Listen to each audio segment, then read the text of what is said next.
7:45 p.m. Eastern Daylight Time. New York's JFK Airport. 215 passengers board Swissair Flight 111, bound for Geneva, Switzerland. Ray Romano is in row 9, near the front of the plane. Does he have a ticket? No. No? Is he going to sit with you? Yes. That's okay then.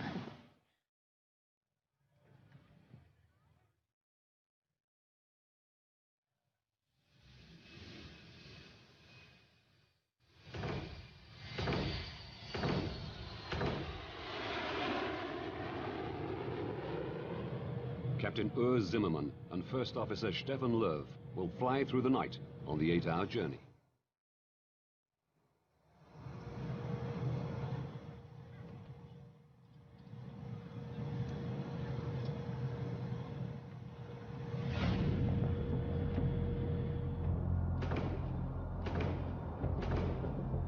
"52 minutes into the flight, Swissair 111 is cruising at 33,000 feet above the coast of Nova Scotia, Canada. Riechst du was? Ja, Mo, ich schmecke da schon etwas da. Aber auch nicht, wo das ist.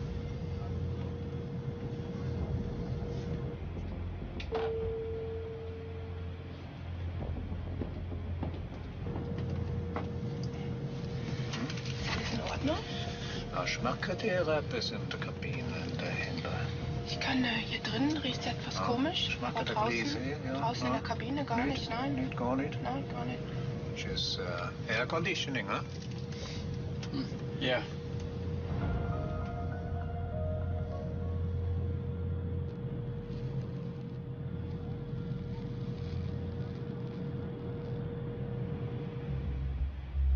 How about we colour in a space rocket?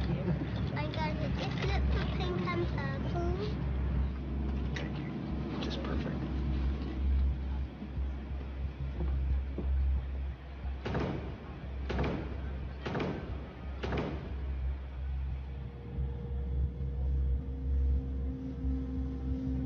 Irgendwelche Pläne für zu Hause?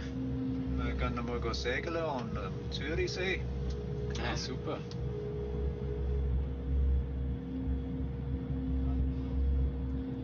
Da ist es eben nicht so gut da. Ha? Schau mal da.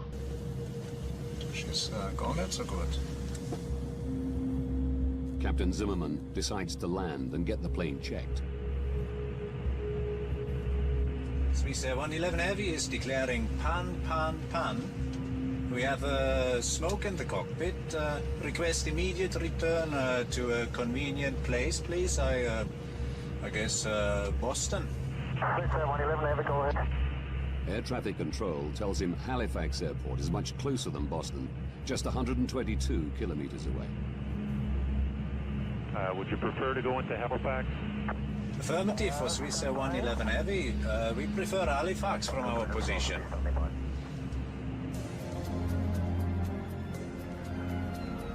The airport prepares for an emergency landing.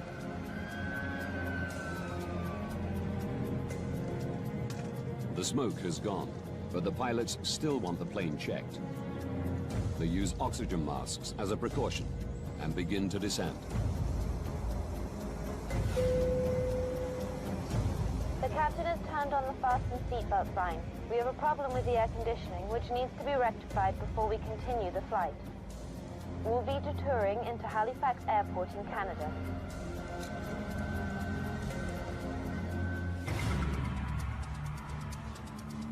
Moncton Air Traffic Control Center, New Brunswick. I had a quick look on my radar to see where the aircraft was and estimated that it was about 20 minutes away from the airport. It's Bill Pickrell's job to guide the plane safely into Halifax. It was going to be a fairly straightforward operation because they were lined up almost perfectly for a straight approach at that point. Swissair 111, good evening. Can I vector you to set up for runway 06 at Halifax? Yes, vectors for 6 will be fine, Swissair 111 Heavy. Okay, it's a back course approach for runway 06. We're 30 miles to fly to the threshold. We need more than 30 miles. Swiss Air 111, roger, turn left, heading out 0130. The plane is too high to make it into Halifax on the first pass. As a general rule, at that distance from the airport, ideally the aircraft would have been down around 10,000 feet. In this case, they were approximately 20,000 feet or slightly above that. The pilots loop while they descend further. Swiss Air 111, when you have time, can I have the number of souls on board and the amount of fuel you have left?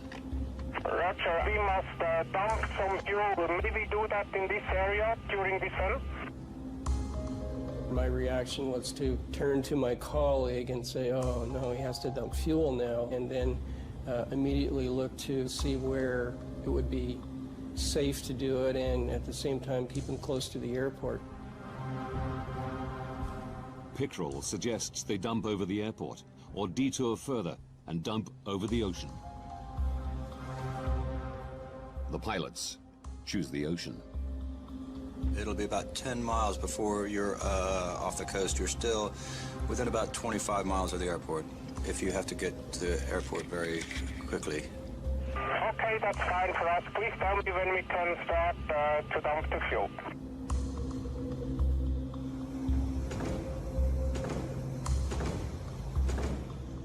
The captain starts Swiss Air's procedure for dealing with smoke of unknown origin.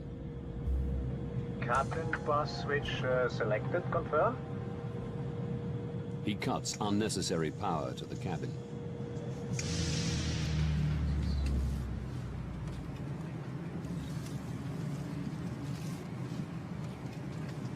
Excuse me. Should we be concerned at this point? There's no electricity and the aircon's gone. No, the captain has assured us there's no need for concern. It's just usual procedure in an emergency landing. An emergency landing? There's no need to worry. We'll be landing very shortly. Could you strap her in, please?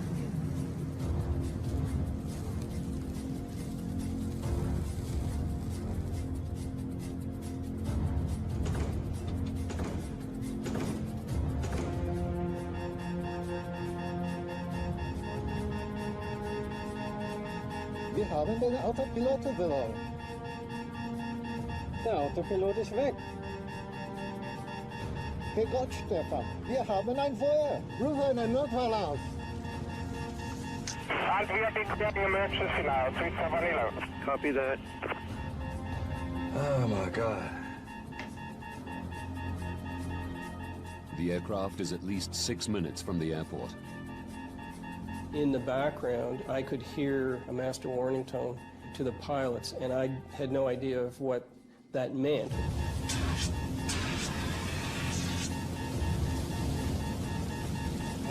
Komm schon, mach das! 11 Heavy, we starting jump now, we have to land immediately. Swiss Air 111, roger.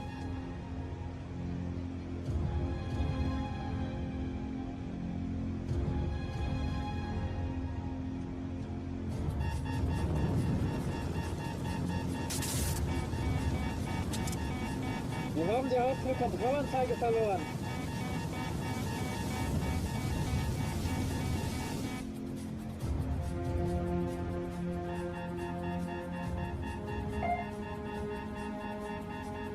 We've lost the transponder. Transponder's gone. Come in, Swiss Air 111. All communication with the plane is lost. Swiss Air 111, come in.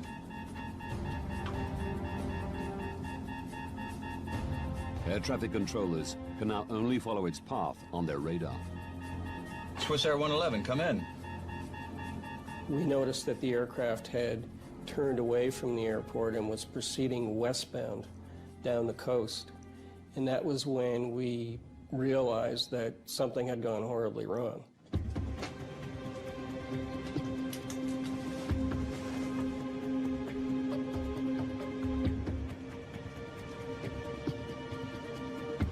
Jesus Christ.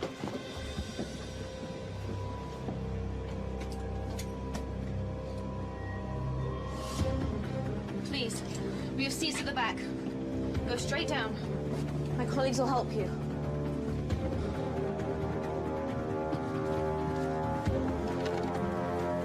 Smoking first class.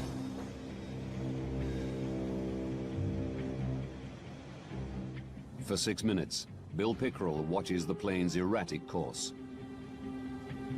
It was a very, very helpless feeling to just sit there and not be able to do anything about it.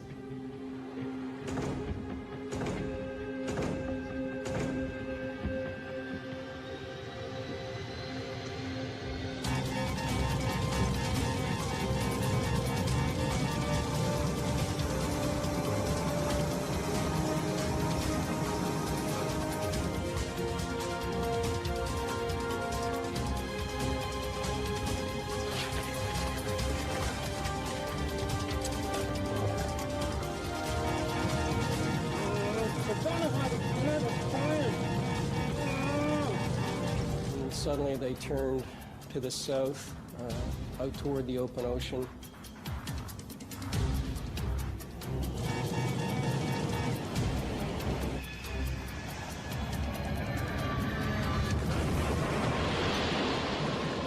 And the aircraft disappeared. Oh my God, I think we've lost her. I think we've lost it. Swiss Air 111, come in. Swiss Air 111. Oh my God.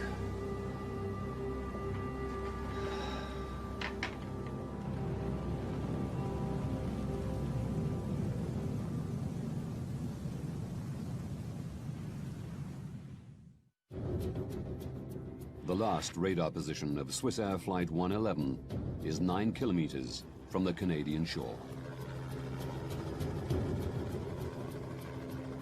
As word spreads, local fishermen head to sea, intent on rescuing survivors.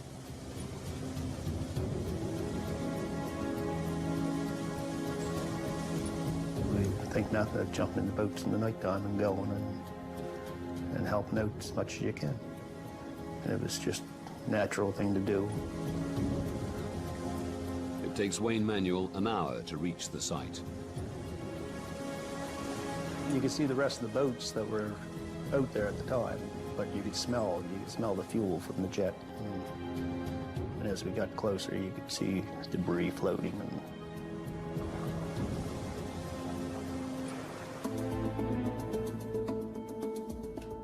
865 kilometers away, in Goldens Bridge, New York, Lynn Romano is catching some news. The pilot managed to radio there was smoke in the cockpit before the plane disappeared off radar at 1,000 feet of altitude. I saw that there was a plane crash, which always sent chills through me. And I made the sign of the cross because I wanted to, you know, pray for these people, whether they were alive or dead. No one knew then. It was on a flight out of New York on its way to Geneva. Tom, tell us what you've been seeing and hearing from your position.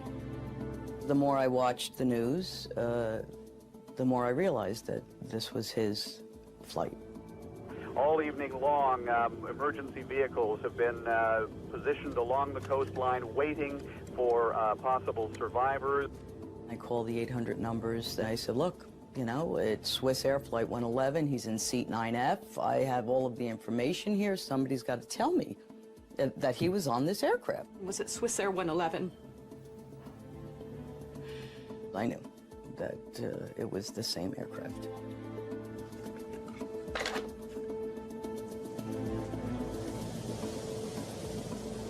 Most of what we seen floating were clothes and pieces of suitcases and shoes and I think we went past one part of the plane at one time, like probably a half a dozen windows out of the side of it. And that was the biggest thing that we seen, I believe. Wayne hoped to find survivors. You always hope, but after you got there and you seen what was floating, you knew that there was nothing left. There wouldn't be any survivors.